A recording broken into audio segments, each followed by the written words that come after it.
everyone. Thanks for joining us today for Houston Outdoor Live Hiking. I'm Amy Hope with HTX Outdoors, and this is Kelly with Bayou City Outdoors. And today we just want to go through Hiking 101 stuff with you, starting with a couple different types of hiking. So there's two main types of hiking. One where you just show up to the trail and you're going to do a loop or an out and back, which is you go about halfway and then you turn around and come back. The loop, you just keep walking and it gets you back to the same start, or a through hike. A little bit about the through hike, that's a little bit more for backpacking, but you can also do it for day trips as well, where you start at one location and then you end at another location. And the biggest thing to remember when you're working on a through hike is car management, because you need a car at the end of the trail wherever you're stopping in order to get back to the beginning. And a mistake that I made the very first time I did a through hike is key management. So first it's car management and then it's key management. Yes. Always hide a key in your car. We did like a 3-day backpacking trip, and at the end my car was supposed to bring the drivers back to the beginning, but I left my keys in the car because I didn't want to lose them on the trail. Yep. So so that's the biggest thing when you're gonna when you're thinking about doing a through hike, which is you're ending at a different spot than you're starting. But if you want to know more about through hiking, in a couple of weeks we're going to be talking about backpacking, and we'll really get into more of the logistics about through hiking there. So today we wanted to just talk a little bit more about day hikes and like longer and shorter day hikes that you can do in Houston. Kelly, what are some of your favorite hikes? Some of our favorite hikes here in Houston? Well, tonight we are at Memorial Park, and where we are is we're on the south side of Memorial, over what used to be called the mountain bike trails. Now they kind of call them the multi-use trails. And after tonight, or after our talk this evening, we're going to go over to the Triangle, which is probably one of my favorites. And it's surrounded by 610, Woodway, and Memorial. You have to go through a culvert to get there, and that's probably some of the real elevation in Houston. There's also trails just directly south of the parking lots. Those trails tend to have a little bit more mountain bikers. When you're walking those trails, you want to be aware that mountain bikers are not necessarily going to be knowledgeable that you're on the trail. So if you're coming to a blind turn, you want to go ahead and call out, hiker, walker, whatever you want to call yourself. Call it out, because you're not going to necessarily hear the mountain bikers coming around the corner. So to be safe for you, safe for them, keep an eye out for that. If you happen to be hiking the Memorial Trails with your dog, you want to keep your dog on your leash, and you don't want your dog on a flexi leash. It's dangerous for you, it's dangerous for the dog, and it could be dangerous for the biker. Typically when I have my dog and I see a biker, I'll step off to the side of the trail and make my dog sit, because the different sounds that the bike makes could scare the dog, and so even if they're normally calm and good, something could just scare them and they could jump out. So I usually just step off the trail for a second and let the biker pass. Yep, great idea, because I always give way to cyclists, because they've got a little bit more that they're working with than we are. We've just got our feet that we're on. So, you have another trail you want to talk about? I like all of the trails. Easy trails for during the day are pretty much anything that's lining up against the bayou these days. They've done a lot of work making those really nice. Bray's Bayou is actually one of my favorites right now. They've done a ton of work down there. They're still expanding it. And there's not as many people out there. So if you're looking to kind of get away from the crowd and all the cars and the people, you can head down there, and it's still inside the loop, so it's super close to get to. Close. And actually, if you don't mind driving a little bit, north of town we have the Lone Star Trail. And the Lone Star Trail is about 150 miles of just hiking. Amy will talk about more of that when we're talking about backpacking, but it's a great place to go do a 1-day hike, a 2-day hike, or a through hike. So yeah. Lake Livingston has some good trails in the state park over there as well, so you can hike in the morning and then play on the lake at night, in the afternoon or at night. Nice. Questions? Anybody have questions about trails? We have a few people here in the background. They're going to come walking through later so y'all can see them. But does anyone have trail questions? No, they really are back there. They're just super quiet. What type of shoes should you wear? You want to know? He's right, right in on the gear. Let's talk shoes. Okay, you want to talk about your shoes first? Sure. So I have a Salomon This is a Gore-Tex hiking shoe. It's a low top. I prefer low tops. I had a high top for a long time. I like these. The high tops are definitely going to be more sturdy if you're backpacking or doing a lot of up and downs, but I've run in these also, so a lot of people think they're heavy, but I like them. And they're breathable Gore-Tex. They're waterproof as well, and you should probably keep them cleaner than I keep mine, but because it could mess up the breathability of the shoe, but mine have been fine so far, so that's what I wear. And then if it's a flat trail, I will hike in my Chacos every once in a while. I do too. If it's just depending on the terrain, or if I'm going to be doing a splash hike, which is where you're hiking through water. Yep. And all you have to do when you're wearing your Chacos or some sort of open-toed shoe is just remember that your shoes are open, so you got to watch your toes. But all in all, I find hiking in them pretty comfortable. Anything with a good bottom where you're not going to slide around on the terrain, because you can hit sand. A lot of places here you can hit sand, so you just want to make sure you've got a solid sticky bottom, so to Solid speak. sticky bottom. And yeah, well, whatever. You also, I mean, most of the trails in Houston, wear your runners. I mean, totally work and not a problem. I mean, I wear my runners about 90% of the time. I do have a pair of high tops that I wear either hiking or backpacking. These are pretty light. They're called Breezes, and they're super light, so they work for either or. So if you want something that you can go both ways with on your trail hiking, then I'd look at something like that too. Does that answer your question, sir? Yes. All right. What's the most inappropriate shoes you've seen somebody hike in? Oh, may I? Yeah. So we did the hike along Buffalo Bayou one time before it was even paved, and I had someone show up in high heel wedges. Literally, they were about this high, and I mean, she looked fabulous. She had a scarf on. I mean, it was glitter, and she had her heels. And I told her, I was like, "Wow, I don't think that's going to work." She's like, "No, I'll be fine." So I did. I checked on her the next day. She said she didn't get off the couch for the whole weekend. I had someone last week ask me if I hike in heels. Seriously? Yeah, I probably could have done Do it you have about that a year look? ago. I wore heels for like the first time in months, so maybe they were just shocked. But yeah, no, I don't. Yes. Anybody else? Anything else? What do you do with someone who keeps rolling his anchor? Oh. Yeah. So one of our runners tonight came back and rolled his ankle. So You can do ankle strengthening exercises just by rotating it before and after your runs, just to make them a little bit stronger. I used to roll my ankles all the time. Actually, I think spraining my ankles helped me roll them less. I think it actually helped make them tighter. I don't recommend doing that, but whoa. it seemed to work. But you can rotate them and do little exercises to make them stronger. Yeah, you can. So, All right. you want to talk about some gear? Yes. All right. So we've got Amy and I have a little bit different approach to gear. So we thought that we'd start out with our first aid kits first. So Amy, grab that first aid kit if you can lift it. I like to have everything in the medicine cabinet in my first aid kit. Where is your first aid kit, Kelly? So typically a lot of people, what they do is they'll pair their first aid kit to whatever type of hike that they're doing. So if you're doing a short hike, you don't need as much stuff as you might need for a long hike or a multi-day trip. This has just always been my day kit. So I got the standard, everything that came with it, and then I added some extra stuff to it as well. So just stuff like Neosporin, and you can see I wrapped duct tape around that just so I have a little bit of duct tape with me. I've got my compass in here just in case I need it.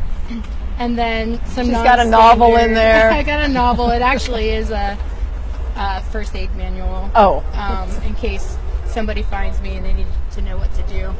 And then my chapstick, I couldn't live without that if it wasn't in there. So, and then the standard stuff like moleskin, Band-Aids, Benadryl, and Tylenol. So, and gloves, which I use to pick up trash. So for mine, I do tend to just, I fill it for whatever hike I'm doing. If I'm doing a day hike, I'm not going to carry much. I carry a small pack, and I'll throw in a few blister packs, some ibuprofen, maybe some cream, antiseptic cream, and pretty much it for my first aid kit for a day hike. What else do you have? I also bring extra battery packs. This is a battery pack. It actually attaches to a solar panel, which sometimes on the longer hikes we will put the solar panel on the back of the camelback and charge stuff as we go. So if you want, you know, you got to use Map My Run or one of those things to track what you're doing. So we use extra batteries. This is something Kelly does not use. So one of the differences, that's why I basically suggest to people to go ahead and charge that phone before you leave. Well, you do charge it, but the battery goes fast sometimes when you don't have a good signal. So, and then it's solar charging, so no harm. As long as you carry the weight. So all of this stuff obviously weighs more. So if you don't mind carrying a little extra weight, I just think of it as a little extra workout. You know, it's like strapping some weights around your arms or your ankles. Mine's just in my camelback, and then I have it if I need it. Okay, so here's my theory on that. and I'll always go to Amy when I need something because I know she's got everything. But what I'll do is I have actually a couple of different packs. And the reason I have different packs is that I find that people tend to fill what they have to the capacity of what they have. So if you have a small pack, you're probably going to carry less, and if you have a big pack, you're just going to keep putting crap in it, you know? So I will start out with something super little. This will hold, you know, enough water for a couple hours and enough goodies to get me through the day. Plenty. If I'm really going to go somewhere and I'm concerned about different weather, I'm concerned about terrain, I'm concerned about maybe the people who are along, like I go, you know, I mean, I know that so-and-so last time just had to sit down and not go any further because they got hungry and they couldn't stand it. So I'll take a bigger bag and I will start putting stuff in it. They all have bladders in them. But I really do believe, you know, the bigger your bag, the more stuff you're going to carry. It just happens. What size is this? What size is this one? No idea. My camelback Medium? in here is 100 liters. I also always carry 100 liters of water. Oh, so water? Actually, I Yeah. do too. That's my one splurge is water. Always have more water than you need. Always more than I need. Because I see so many people who leave for hikes empty-handed, completely empty-handed, and the sun is out. I mean, you don't realize, well, Yeah. you sweat, especially here in Houston, you're going to sweat a lot of it out too, right? So, Yeah. and if you stop sweating, that's a problem. But I always carry 100 ounces of water, not liters. We go with Amy everywhere because she's got it all. But I also want to show this bag. This is a BCG bag that you can get at Academy. Camelbacks can run 80 north of it. I think 80 is the cheapest. You probably can get it $80, and I don't know, they get really expensive. This BCG bag at Academy, it's much cheaper. It holds up just as well. It actually held up to some raccoons because I left dog treats in the pocket. But Academy has some good prices compared to REI. they do. This was probably I want to say $35 or $40, something like that, and it works just as well. My camelback, I mean, I love my camelback. I had it for 14 years. Actually, it did fine until I started kayaking with it, like open water kayaking, and so I had to replace it. So I got this one and so it works good. So it's a good alternative until you're ready to spend the money. Yeah, that's a good point. I mean, all of this stuff, with the exception of shoes, and you can get some pretty decent prices of shoes online, with the exception of probably shoes in my world, most of this stuff can be bought. Like for me, I wouldn't go out and buy the super cool fancy first aid kit, even though it's really nice, because I know that I can go pick up some little, just some little things, some blister kits,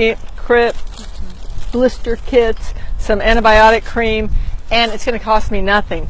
Something that Amy mentioned earlier that you should know though about first aid, just FYI, is that your stuff will go dry. Yes. Your Benadryl will go away, your alcohol will go away, so you want to keep an eye on your first aid kit. You don't want to be using the same first aid kit for 15 years. One thing, let's talk about hydration real quick, because like Amy and I both carry a lot of water. That's because we know that you really need to be drinking water. Summer, winter, doesn't matter. You need to be drinking water because it's going to keep you feeling good. Secondly, because I don't know, I would bet that anytime I've been on a long hike, I've ended up sharing my water.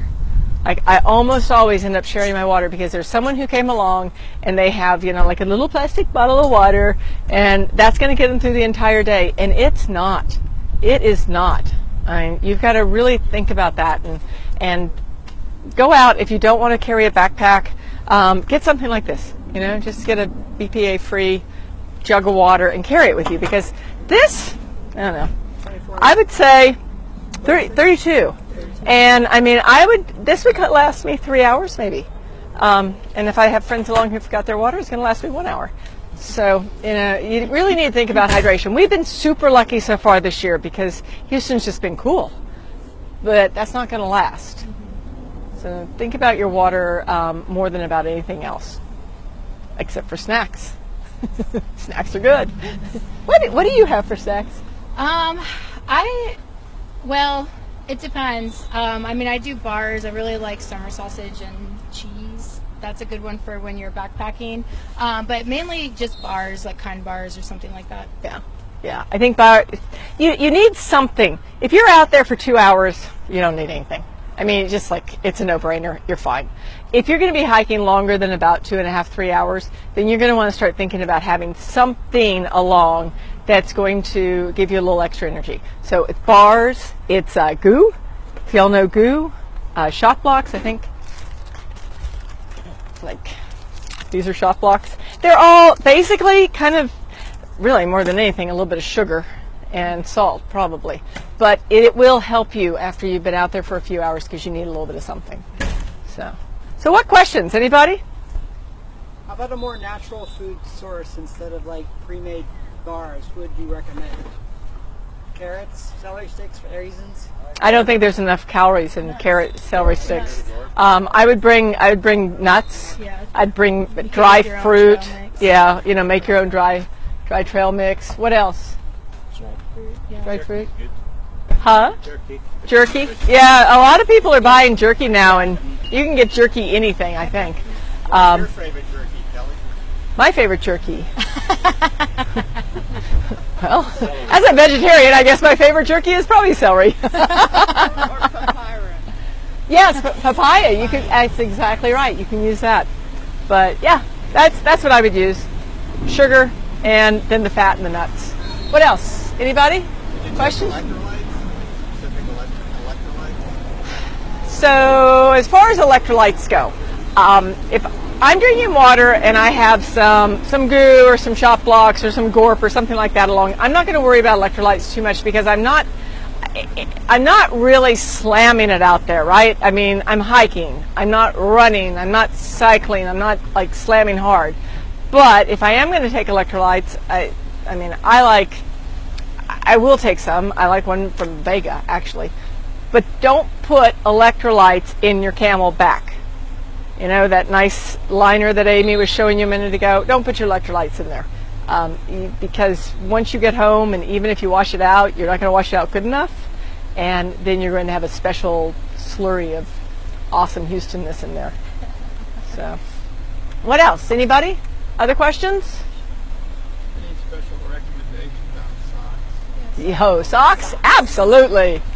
We both love Smart Wool. Smart wool. The smell? No. Not. Actually, the thing about wool socks is they won't smell. Yeah. They really won't. If you've worn them for a few days, they still don't smell. But yeah. That's all I wear is smart, like A few. smart wool or equivalent sock, because they keep your feet dry and cool. So they make them in different thicknesses too. This is a lighter weight one. I have that. I pretty much have the whole line all the way up to the thick ski sock that I like for camping because I don't ski. Yeah. I would definitely consider Smart Wool. I wear them like Amy all year round. Summer, winter, doesn't matter. These are a heavier pair that I'll wear with my boots. If I'm going to be going a long time in my boots, I'm going to wear some sort of silk liner, and then with the Smart Wool also. But all in all, yeah. We could be a Smart Wool commercial, actually. What about for chafing? For chafing, you want to carry a blister kit. And all a blister kit is some moleskin. Oh, for body chafing. Let's talk about foot chafing first and then body chafing. So foot chafing, make sure that you carry some moleskin. And the absolute second your foot feels a little slightly weird, it's usually like a little tingly feeling more than anything, you want to stop. I don't care what they're saying. You tell everyone to stop. You're going to put a moleskin on that spot. Because if you don't, when you get a blister, it's going to make your life a whole lot worse. And then I think you have some chafing stuff with you, don't you? Yeah, this is this is for blisters also for your feet. So it's you're just supposed to rub it on and then rub it on your foot. It's a little cream. But you can use it anywhere. You can use it anywhere if you think you're getting a blister. Yeah. Yeah. So as far as chafing goes, like let's say your arms, thighs. I mean, you know, it sounds really terrible, but I use my what's it called? Chamois butter is the right word for it. Chamois butter, butt butter, that you ride with, that you're actually riding, you know, you're cycling with. You can use that to rub on anywhere that might chafe. You can also look at your clothes, and I'm not. You want to look at those clothes. You want to be making sure that you have a flat seam. Like if you find that something chafes, typically your thighs or whatever, you want a flat like seam on those clothes, because that's what's going to be chafing you. Yeah, and put your chafing cream on before you start chafing. That's what's going to save you. Think about it early instead of later. What else? Anybody? Sunscreen, sunblock. Oh yeah. You're in Houston. I mean, here. I brought my attractive. Sunscreen clothes, Yes. Sunscreen. Sunscreen. These are all good-looking things you want to wear. A buff. A buff you can put around your neck. You can put it around your head. You can do all kinds of things with buff. It will protect your neck. This is like as sexy as it gets, guys. Well, besides the Yes. she showed us last week. Yeah, huh? You want one? I know y'all do. And then some sort of shirt. And the shirt, it's heavy, but it's going to save me, and it's just not going to be that uncomfortable as for the heat.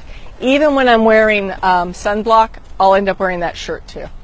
So, and I am the person who never wore any cover up when I was younger, but I have learned that you definitely want that cover. And a hat. I mean, I always have a hat. This one, the white one is actually really, I only usually wear it when I'm out in the desert or on the river. But something light, you need something light for your head. What else? Anybody? Insect spray and ticks. So the question is, insect spray and ticks. I use bug spray. And actually, a quick story about that. I get bit by mosquitoes a lot, so so I'm always using bug spray, and there's the whole conversation about do you use DEET or not use DEET. If you're in a mild area like Memorial Park, there's not a ton of bugs here. I mean, there are bugs, so you can go with a lesser Evil. bug spray. So you get the organic ones. The best organic one that I've found is Green Goo by Bugs Be Gone. It works really well. I like that a lot. But a few weeks ago, we went camping in Tennessee, and we were actually doing trail maintenance, and there's a lot of ticks out there. And we're on a trail, we're building the trail, so there wasn't a lot of population out there yet. So we found, we were using the DEET, like the Deep Woods, I think, bug spray for the ticks. And I forgot to put it on one day, and the day I forgot to put it on, I had 3 ticks. And everyone else who put it on didn't have any ticks, so it works. It works. Yeah. So definitely, if you're going to be in a tick area, a heavily tick area, I would suggest using a stronger bug spray because they carry diseases like Lyme disease and Rocky Mountain fever. So you just kind of want to know what path you're going to be on, and if they're known for ticks and heavy mosquitoes. Yeah. I'll say Huntsville State Park. I've never really seen any bugs out there. Yeah, it's crazy. Like, even when the mosquitoes are out, I feel like Huntsville State Park never has a mosquito. Don't quote me on it, because you'll all go and then there'll be a mosquito. But they love me, and I feel like anytime I go there, I never get bit. So I think they've got it worked out. There you go. They have a special magic up there. Yeah. Yeah, no, I don't wear bug spray unless I'm going somewhere where I know there's a tick issue, or it's somewhere where there's some sort of, you're out of the country and there's, yellow fever or whatever. So, yeah. Anybody else? We are going to wrap it up and go on a hike unless anybody's got any questions. Yeah, that's what I was wondering, if we were going to go on a hike. Yeah, we're going for a hike. Everybody who didn't join us tonight, join us next week. Next week we're going to be in Midtown camping with. No, we'll be at Bagby Park, which is Bagby and Gray. We're going to do a whole pitch on camping. We'll set up some different tents. We'll show you, how to use your jet boil. My whole kitchen. Yeah, oh yeah. Amy will bring everything. I'll bring like a little jet boil. And and then afterwards we're going to go to Rico's, and we're not exercising next week. We're going to Rico's and having some food and drink. So thank you all so much for being here. If you've got any questions, fill them in, and we will be checking the Facebook website later. Thank you. Thank you.